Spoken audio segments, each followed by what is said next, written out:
ಮಾವಿನಕಾಯಿ ಬೆಂಬಲ ಬೆಲೆಯನ್ನು ಪಡೆಯುತ್ತಿರುವ ಎಲ್ಲ ಮಾವು ಬೆಳೆಗಾರರಿಗೆ ನನ್ನ ನಮಸ್ಕಾರಗಳು. ಬೆಂಬಲ ಬೆಲೆಯ ಕೊನೆಯ ದಿನಾಂಕ ಇದೇ ತಿಂಗಳು 24ನೇ ತಾರೀಕು ಸಂಜೆ ಒಳಗೆ ಮುಗಿಯುತ್ತದೆ.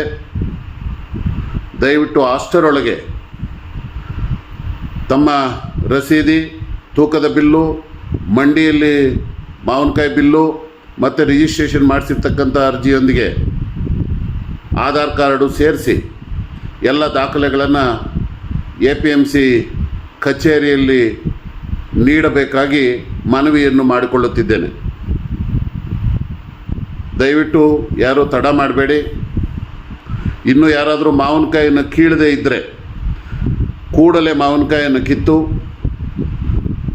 ಚೆಕ್ ಪೋಸ್ಟ್ನಲ್ಲಿ ಟೋಕನನ್ನು ಪಡೆದು ತೂಕದ ಬಿಲ್ಲನ್ನು ಪಡೆದು ಮಂಡಿಯ ಬಿಲ್ಲನ್ನು ಪಡೆದು ರಿಜಿಸ್ಟ್ರೇಷನನ್ನು ಮಾಡಿಸಿ ಎಲ್ಲ ದಾಖಲೆಗಳನ್ನು ಆಧಾರ್ ಕಾರ್ಡ್ ಸಮೇತವಾಗಿ APMC ಕಚೇರಿಯಲ್ಲಿ ನೀಡಬೇಕಾಗಿ ಮನವಿಯನ್ನು ಮಾಡುತ್ತೇನೆ.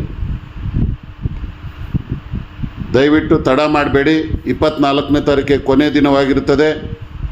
ಆದ್ದರಿಂದ 24ನೇ ತಾರೀಕು ಸಂಜೆಯ ಒಳಗಡೆ ಎಲ್ಲ ದಾಖಲೆಗಳು ನಿಮ್ಮ ಹತ್ರ ಇರ್ತಕ್ಕಂಥ ಎಲ್ಲ ತೂಕದ ಬಿಲ್ಲಾಗಲಿ, ಮಂಡಿ ಬಿಲ್ಲಾಗಲಿ, ಟೋಕನ್ ರಸೀದಿ ಆಗಲಿ, ಮತ್ತು ಏನು ರಿಜಿಸ್ಟ್ರೇಷನ್ ಮಾಡಿಸಿದ್ದೀರಾ ಅದು ಎಲ್ಲ ದಾಖಲೆಗಳ ಸಮೇತ ಆಧಾರ್ ಕಾರ್ಡನ್ನು ಎತ್ಕೊಂಡ್ಬಂದು ಕೃಷಿ ಉತ್ಪನ್ನ ಮಾರುಕಟ್ಟೆ ಸಮಿತಿ ಶ್ರೀನಿವಾಸಪುರ ಅಲ್ಲಿ ನೀಡಿ ನೋಂದಣಿ ಮಾಡಿಸಬೇಕಾಗಿ ಮನವಿಯನ್ನು ಮಾಡಿಕೊಳ್ಳುತ್ತಿದ್ದೇನೆ.